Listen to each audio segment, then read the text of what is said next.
Eu convido os irmãos a se colocarem de pé para fazermos a leitura das passagens indicadas na tela, começando com o Salmo 22,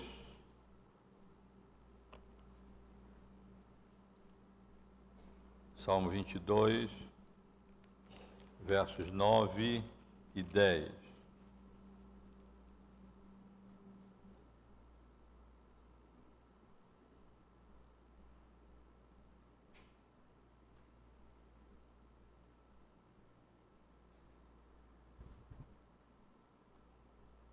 Contudo, tu és quem me faz nascer e me preservaste, estando eu ainda no seio de minha mãe.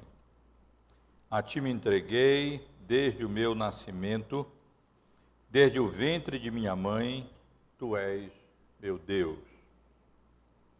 Salmo 139, irmãos, já lemos uma porção bem maior na semana passada, domingo passado, tratando do mesmo assunto. Hoje eu quero ler apenas o verso 13, Salmo 139, verso 13. Pois tu formaste o meu interior, tu me teceste no seio de minha mãe. Jeremias, capítulo 1, verso 5. Jeremias 1, 5. Vou ler o verso 4 também. A mim me veio a palavra do Senhor dizendo: antes que eu te formasse no ventre materno, eu te conheci, e antes que saísses da madre, te consagrei e te constituí profeta às nações. E finalmente, irmãos, leremos no Evangelho de Lucas, o capítulo 1, Lucas, capítulo 1, versos 41 e 44.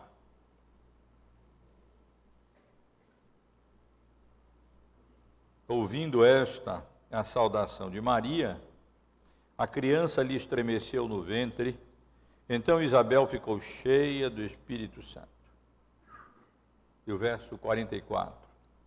Pois logo que me chegou aos ouvidos a tua voz, da tua saudação, a criança estremeceu de alegria dentro de mim. Fechemos os olhos, irmãos e irmãs, vamos orar. Senhor, nós te louvamos, bendizemos o nome pelo privilégio, Senhor Deus, e mais uma vez podemos estar reunidos, congregados em teu nome. Te bendizemos pela vida, pela salvação preciosa que temos em Jesus Cristo, nosso Salvador amado e bendito. E te louvamos, Senhor Deus, pela maneira graciosa, misericordiosa, como o Senhor tem conduzido e dirigido a nossa vida. Peço que o Senhor nos abençoe, enquanto nos encontramos aqui reunidos em teu nome. Abençoa o nosso estudo desta manhã, que contribua, Senhor Deus, para a nossa instrução, para a nossa edificação e reflita com fidelidade a tua vontade manifesta, revelada na tua santa e bendita palavra.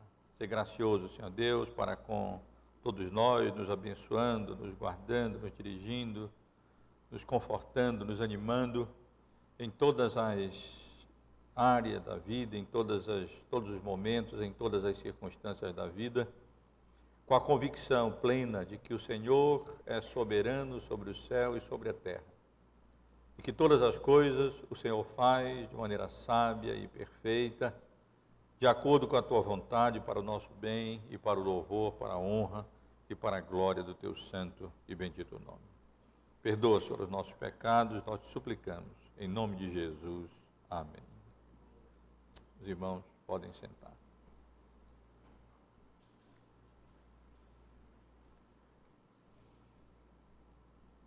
Meus irmãos, eu pretendo concluir hoje o nosso estudo sobre o tema indicado aqui na tela sobre o aborto. Os irmãos sabem que já há vários meses, alguns meses já estamos considerando temas controvertidos, temas de natureza ética, que têm sido suscitados, levantados. Alguns temas desses são bem antigos, outros pela sua própria natureza, envolvendo novas tecnologias, são mais recentes, mas de um modo ou de outro, todos eles exigem de nós não apenas que nos posicionemos, mas também que hajamos de conformidade com a vontade de Deus revelada na Bíblia, com os princípios bíblicos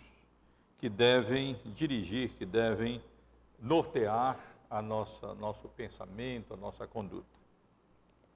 E nós já, depois de considerarmos algumas questões introdutórias e refletirmos sobre os princípios que devem dirigir, nortear a ética cristã, nós começamos então a considerar casos éticos específicos. E começamos a considerar aqueles casos que estão relacionados à concepção humana. Refletimos sobre a utilização de métodos contraceptivos, refletimos também sobre algumas técnicas de reprodução humana, se elas são legítimas ou não, e até que ponto e com que motivação, à luz das Escrituras, como, por exemplo, a inseminação artificial, a gestação por substituição e a fertilização in vitro.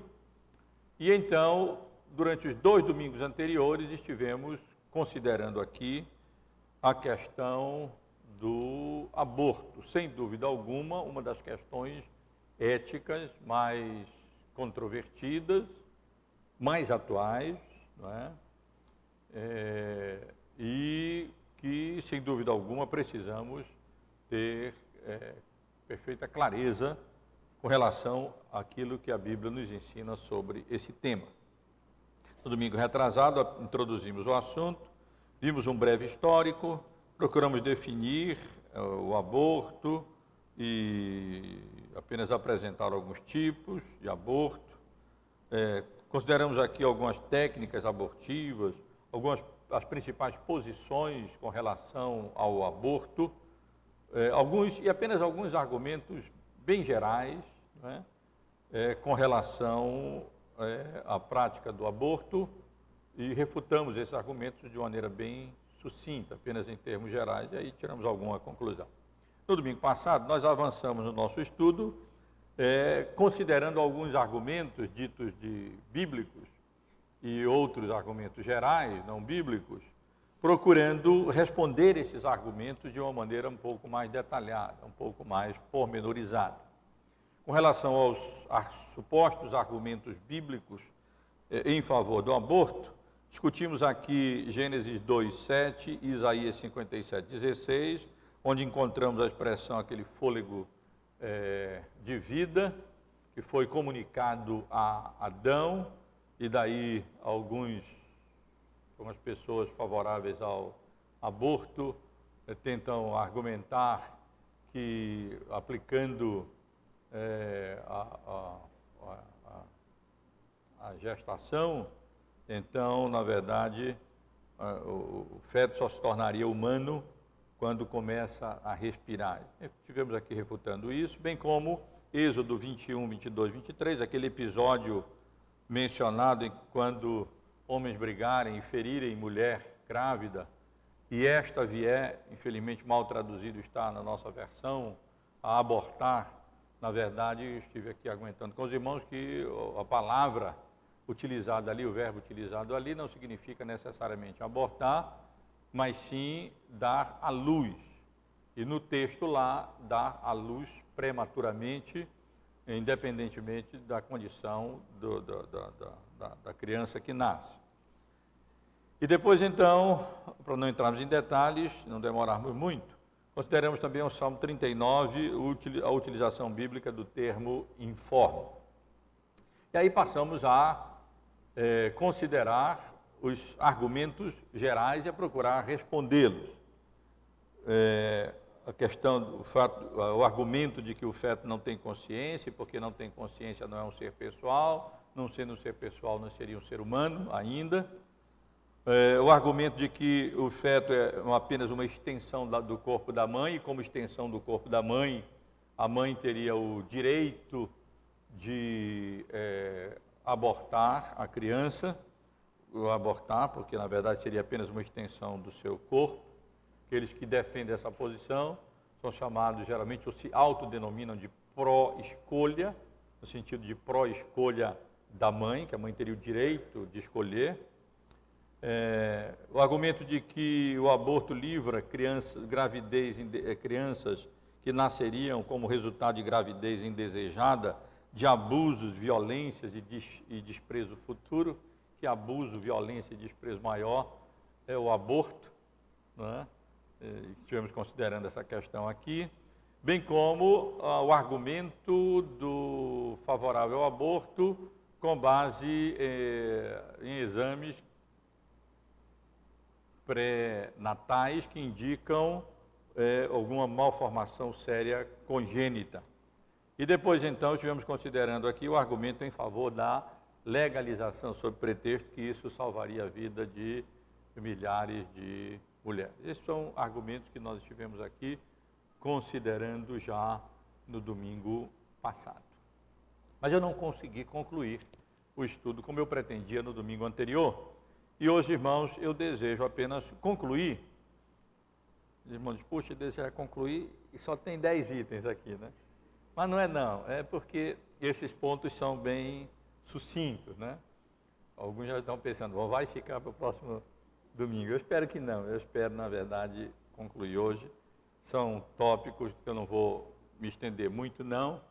Apenas tentar relacionar aqui, listar alguns pontos bíblicos relacionados à concepção humana, sugerindo aquilo que poderíamos chamar de um esboço de uma teologia pró-vida, não pró-escolha, nem pró-aborto, mas o esboço de uma teologia pró-vida, à luz do ensino bíblico.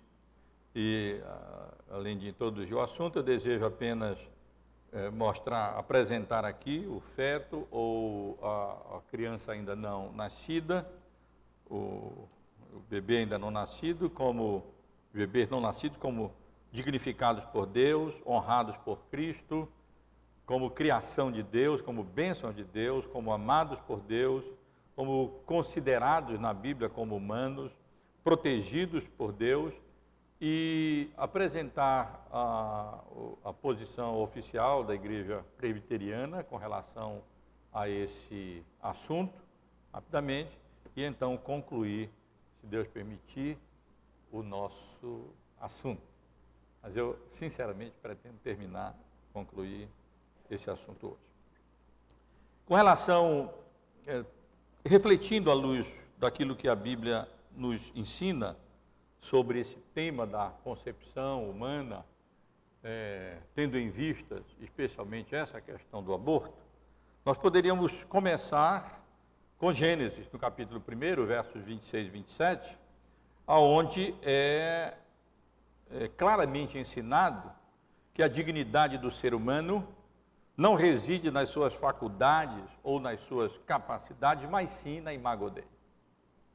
Isto é, a dignidade, né, do ser humano, a preciosidade, a santidade da vida, ela não depende de algumas capacidades ou faculdades mesmo que o ser humano possa mostrar ou deixar de mostrar, mas depende sim do fato de que, à luz da Bíblia, o ser humano foi criado e é concebido à imagem e semelhança de Deus. Logo, a sua pessoalidade é um dos aspectos da imago Dei ontológica e não da imago Dei moral ou funcional, ou seja, ela diz respeito ao seu ser, isto é, à luz do que estivemos considerando aqui no domingo passado. A pessoalidade não é algo que o ser humano tem, mas é alguma coisa que ele é. O homem não tem uma pessoalidade, de modo que, quando ele está no ventre materno, ele ainda não é um ser pessoal, depois ele vai ter a pessoalidade, quando ele tiver consciência ou alguns outros atributos, algumas capacidades, não. Na verdade, o ser humano, ele é um ser pessoal. A pessoalidade não é um atributo apenas do homem. Não faz parte apenas da imago Dei moral ou de uma função humana, mas de respeito ao próprio ser humano. Nós não somos seres humanos porque somos pessoais. Nós somos pessoais porque somos seres humanos criados à imagem e semelhança de Deus. Toda a nossa visão com relação ao homem começa com a imago Dei. Começa com o fato de que ele foi criado à imagem e semelhança de Deus, e não existe nenhuma razão para pensarmos ou duvidarmos de que essa imagem de Deus já é comunicada, não é comunicada ao homem desde a sua concepção. É claro que desde a concepção nós já temos ali um ser humano em formação. E é isso que dignifica não apenas o ser humano já nascido, adulto ou criança, mas é isso que dignifica a própria criança em gestação no ventre materno. Além disso, irmãos, à luz da Bíblia, nós vemos como a concepção foi honrada pelo próprio Senhor Jesus com a sua encarnação. A encarnação de Jesus não começa com o nascimento, começa com a sua concepção pelo Espírito Santo no ventre de Maria. E isso nos mostra claramente, talvez, não sei se nunca vi ser colocado assim, mas isso nos mostra que Jesus foi um feto. Simples razão que Jesus também foi um feto. E esse fato teológico, portanto, honra a vida humana desde a sua concepção. Em Mateus 1:20, nós lemos que a advertência do anjo a Maria, a José: não temas receber Maria, tua esposa, porque o que nela foi gerado é do Espírito Santo. E em Hebreus 2:17, nós encontramos a referência que convinha que em todas as coisas Jesus se tornasse semelhante aos irmãos. E de fato ele se tornou semelhante ao homem na sua encarnação, não apenas no seu nascimento, mas ele se tornou semelhante ao homem na sua encarnação, desde a sua concepção, honrando, vamos dizer assim, não apenas a existência humana após o parto, mas a existência humana pré-parto, a existência humana desde a sua concepção, no caso, pelo Espírito Santo, no óvulo de Maria, de modo que então Jesus pudesse ser concebido. Em virtude do número enorme de abortos na nossa sociedade, como vimos aqui nos Estados Unidos, cerca de 1.300.000 por ano, no Brasil, apenas em termos de estimativas, uma vez que não temos estatísticas mais confiáveis, cerca de 1.400.000 por ano, e em termos gerais, aproximadamente 50 milhões de abortos por ano no mundo, um número muito grande de abortos em virtude de gravidez inesperada ou fora do casamento, gravidez complicada. Podemos imaginar que em nossos dias, se Maria aparecesse grávida, nas circunstâncias em que ela engravidou, se não seria muito provável, na sociedade em que nós vivemos, que ela, noutra circunstância, não viesse a abortar. Já pensaram nesse tipo de possibilidade? E nesse caso estaria se abortando ninguém menos do que o Filho de Deus. Mas o fato, meus irmãos, que eu quero chamar a atenção, é que o fato de que Jesus não aprove a Deus não iniciar o processo de encarnação de Cristo com o seu nascimento, mas com a sua concepção, isso, no mínimo, honra a concepção e honra esse período de existência, da nossa existência humana, pré-parto, quando nós ainda nos encontramos no ventre da nossa mãe. Além disso, meus irmãos, a Bíblia claramente ensina que o feto é criação divina, é criação de Deus. A criação da vida humana no ventre materno, na Bíblia, é atribuída a Deus e não a um processo orgânico, automático, ao acaso, independente. O feto é criação divina, assim como Adão foi criação divina também. Em Jó, no capítulo 10, passagem que lemos aqui semana passada, versos 8 a 12, nós lemos: as tuas mãos me plasmaram e me aperfeiçoaram. Lembra-te de que me formaste como em barro, de pele e carne me vestiste, e de ossos e tendões me entreteceste. Vida me concedeste na tua benevolência, e o teu cuidado a mim me guardou. E no Salmo 139, verso 13, que lemos agora há pouco, nós lemos o salmista dizendo: tu formaste o meu interior, tu me teceste no seio de minha mãe. Ou seja, meus irmãos, a Bíblia não atribui a fecundação e a formação de uma criança no ventre materno, mesmo ainda quando o seu corpo ainda parece uma substância informe, uma vez que não está aí completamente formado, ao acaso ou a alguma coisa independente, ou como sendo uma escolha apenas da mulher ou do marido. Não. Na verdade, a Bíblia atribui a criação de cada um de nós no ventre da nossa mãe como sendo um ato divino, uma criação divina.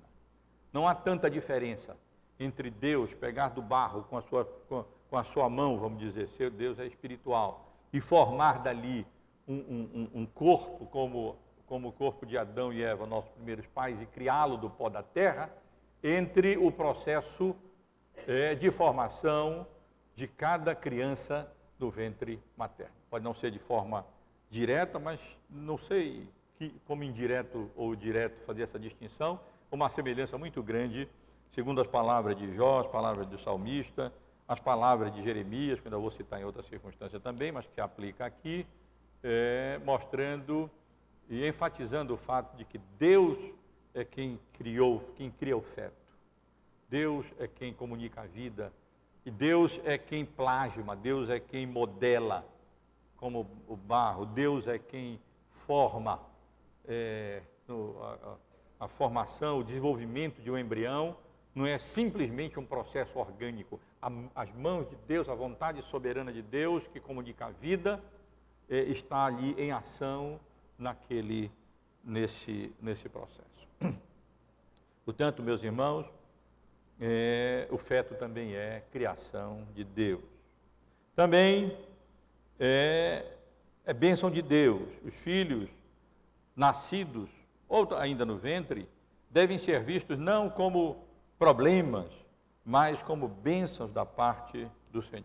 Salmos bem conhecidos nossos, Salmos da família, 127, herança do Senhor são os filhos, o fruto do ventre seu galardão. Bem-aventurado aquele que teme ao Senhor e anda nos seus caminhos. Tua esposa no interior de tua casa será como a videira frutífera, teus filhos como o rebento de oliveira, à roda da tua mesa. Eu cito essa passagem com relação àquilo que seria um esboço de uma teologia bíblica da concepção, apenas para mostrar que as crianças não devem ser vistas como um problema, como um empecilho, como um acaso, uma gravidez indesejada, não desejada, não planejada, não prevista. Se Deus permitiu o nascimento de uma maneira ou de outra, então devemos encarar essas crianças que nascem como manifestações da graça, da misericórdia, do amor e da benevolência do Senhor. Eu cito isso no contexto do aborto porque Os irmãos sabem, mencionamos aqui, a quantidade de abortos que são realizados. Temos visto tantas vezes crianças que são consideradas, vêm a nascer ali, são impedidas de nascer, porque são consideradas como se fosse um estorvo mesmo, um problema para a carreira, um problema para a estética feminina, um problema para a situação financeira dos pais, um problema para isso, para aquilo e para aquilo outro. É difícil entender até como uma mãe que cria que gesta um filho, pode simplesmente, por uma razão ou outra,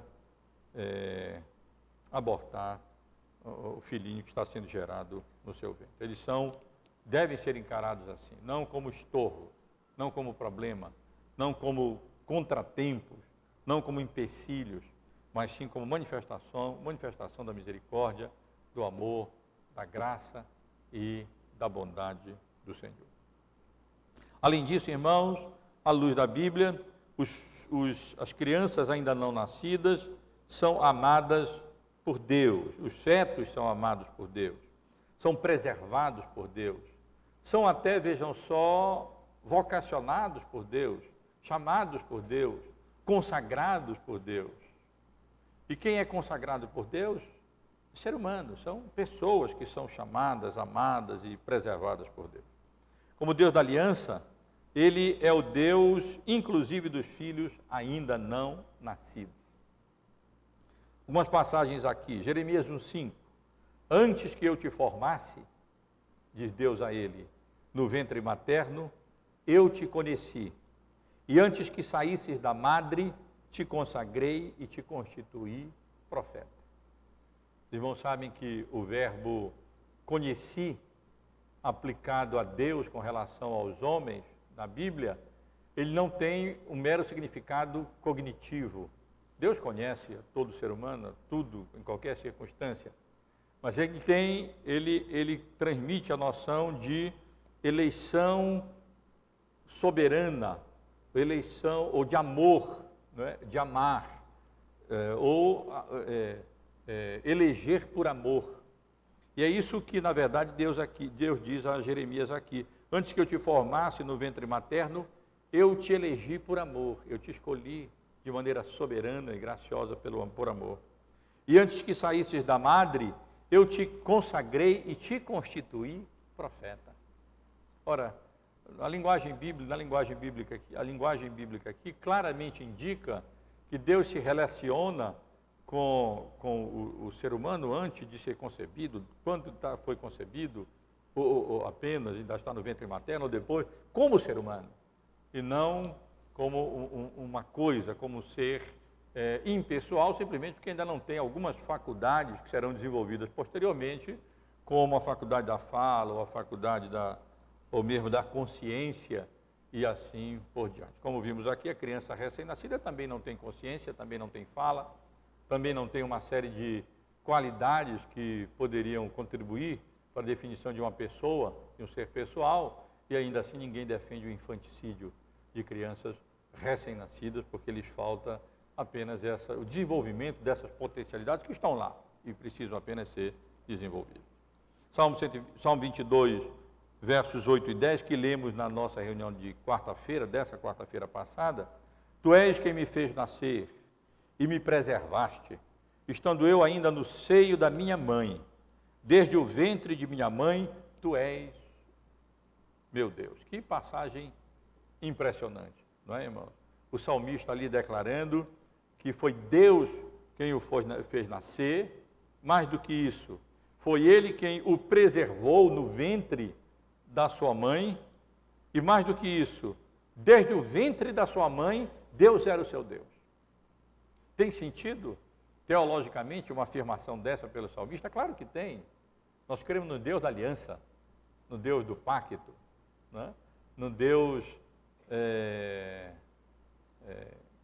que abençoa os filhos dos filhos, e, portanto, na verdade, assim como nós trazemos uma criança recém-nascida e a apresentamos em batismo, separamos em batismo,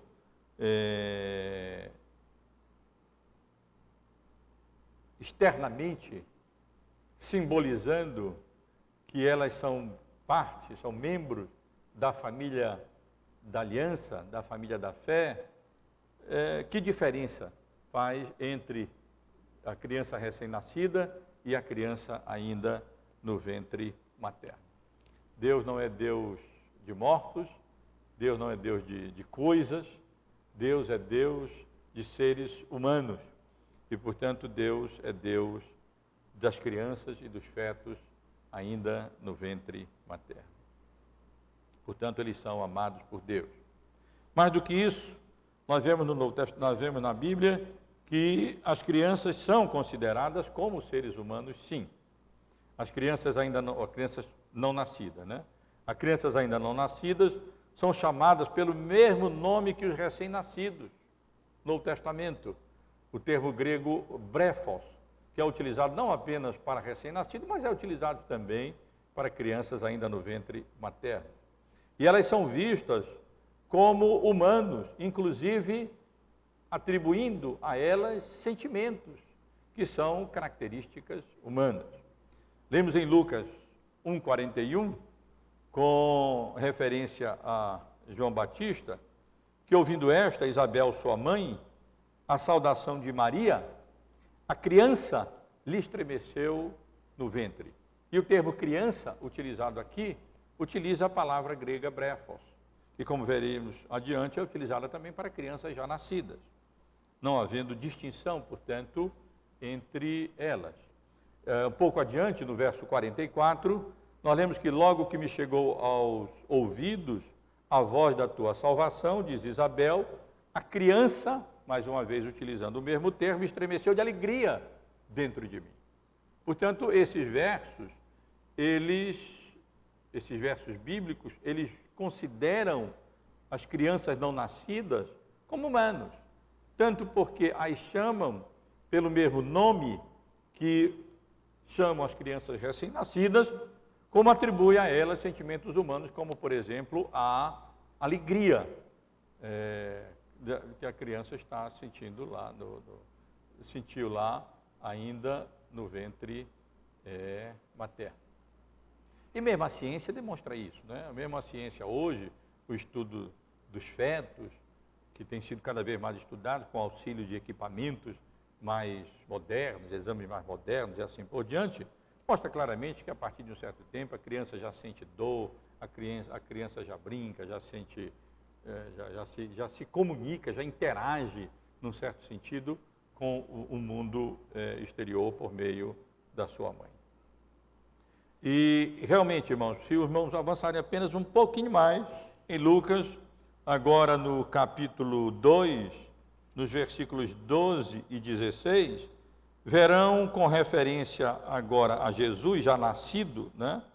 E isto vos servirá de sinal, e encontrareis uma criança envolta em faixas e deitada em manjedoura. E no verso 16, foram apressadamente e acharam Maria e José e a criança deitada na manjedoura. O termo grego traduzido por criança, nesses dois versículos, com referência a Jesus recém-nascido na manjedoura, e os termos gregos utilizados com relação a João Batista, ainda no ventre materno, crianças, todos eles, mesmo na língua original, traduzem a mesma palavra grega, o termo brefos, utilizados indistintamente para crianças, estejam elas ainda em formação no ventre materno ou já havendo ela nascidas, como foi o caso do Senhor Jesus. Além disso, irmãos, percebemos na Bíblia que as crianças não nascidas ainda também são protegidas pela legislação que Deus deu ao seu povo, ao povo da aliança, no Antigo Testamento. A vida nos bebês no útero é protegida, assim como a vida de outras pessoas. Eu não vou precisar mais argumentar exegeticamente com relação a esse texto, que eu fiz isso na semana passada. Vou apenas utilizar com base na argumentação que nós já fizemos aqui.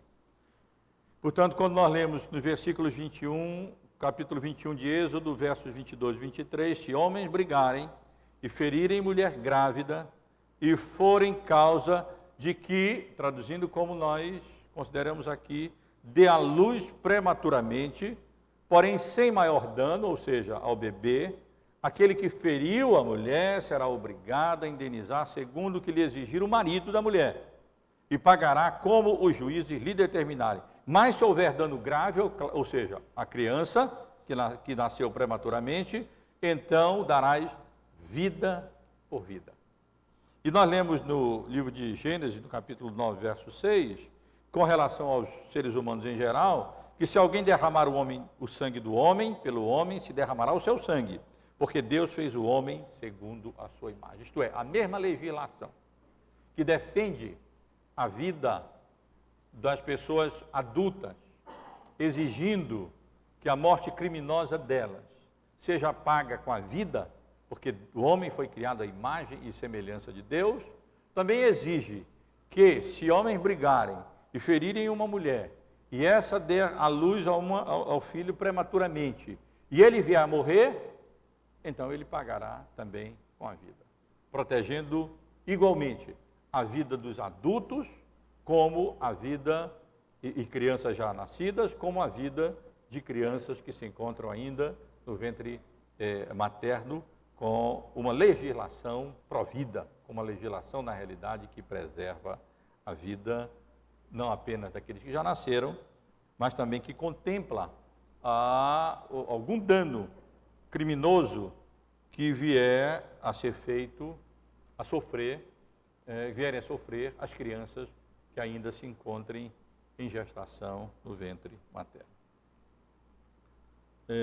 Mesmo em casos de gravidez por estupro, que nós também já tivemos a oportunidade de considerar aqui, a vida do feto deve ser preservada, uma vez que ele é inocente e não deve pagar pelo erro dos outros, como nós já consideramos.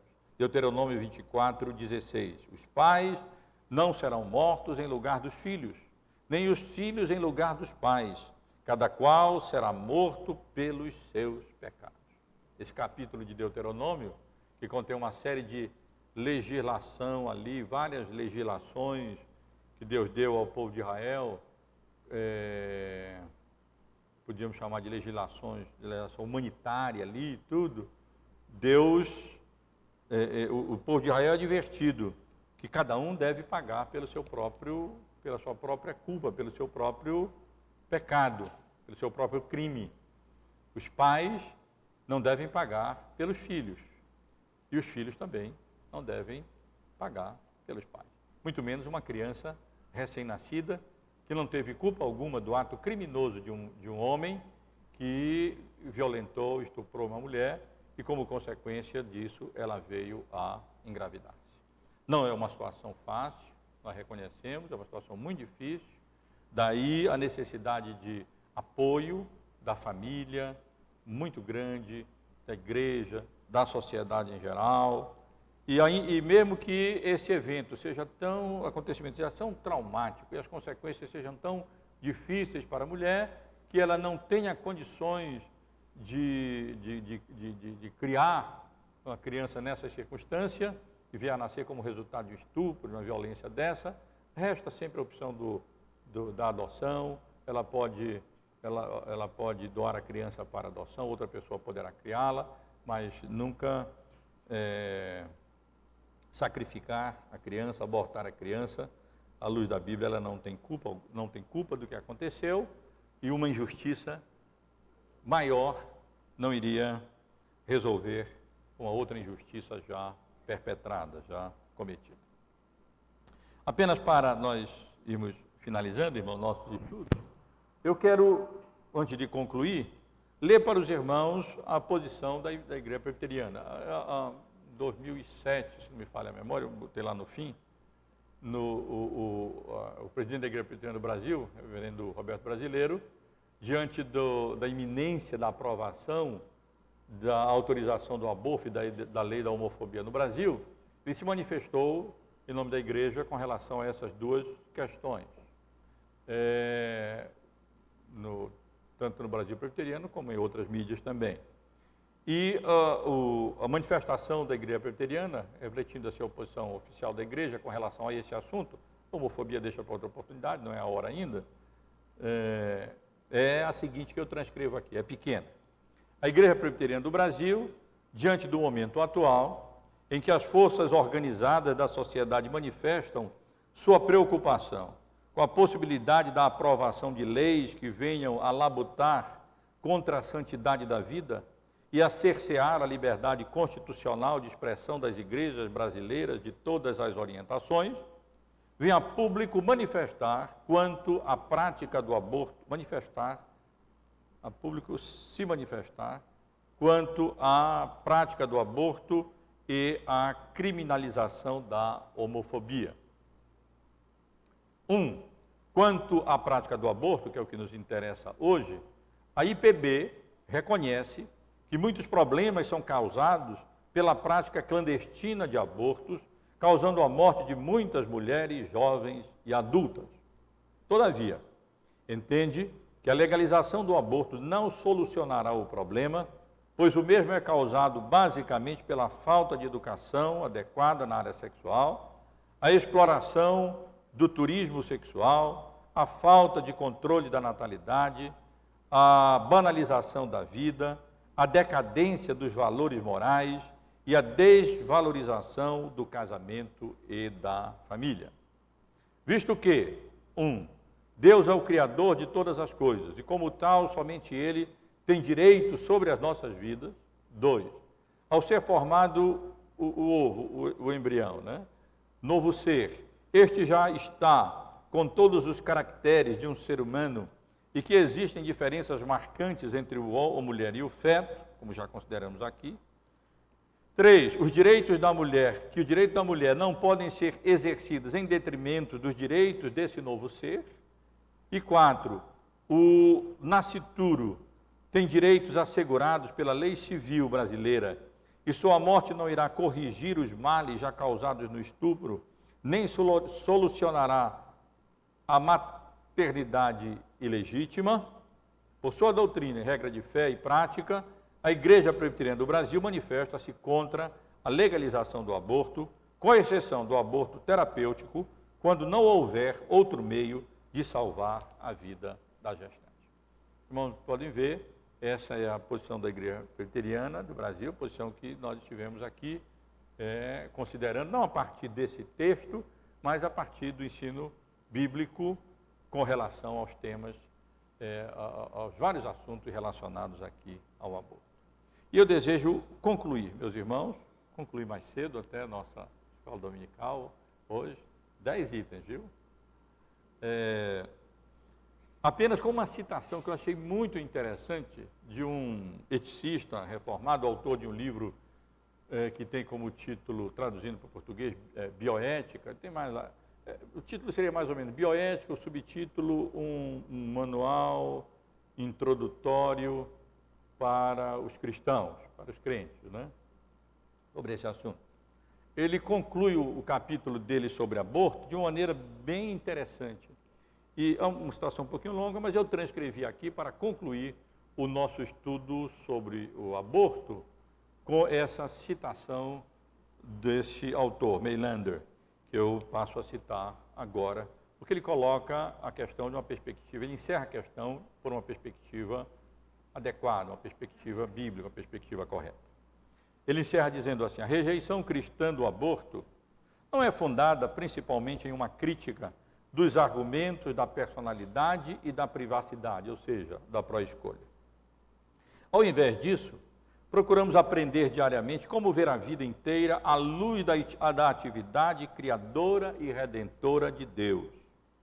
A vida da criança no ventre é criação de Deus e a criança é parte do mundo que Cristo veio redimir. O valor e dignidade da vida de uma criança não dependem da nossa avaliação. Nossa tarefa contínua, portanto, é nos esforçar para manter nossos julgamentos e sentimentos em harmonia com as ações de Deus, deixar que nossa estimativa da criança seja moldada e formada pela estimativa de Deus. Buscar seriamente isto significa aprender nossos limites. Em última instância, nós não determinamos as condições da nossa vida. Ao invés disso, vivemos sob o governo misterioso, mas providencial de Deus. Os inesperados e até os indesejados acontecimentos da vida são ocasiões e oportunidades para ouvir o chamado de Deus e responder fielmente. Às vezes, talvez com frequência, isso significará assumir tarefas e fardos que não antecipamos ou desejamos, os quais, por sua vez, podem nos trazer certa medida de sofrimento. Mas mesmo quando pensamos que sofremos sozinhos, não sofremos, visto que Deus tomou esse sofrimento na sua própria vida. Que Deus nos abençoe, meus irmãos, e nos dê realmente a perspectiva correta com relação a esse assunto.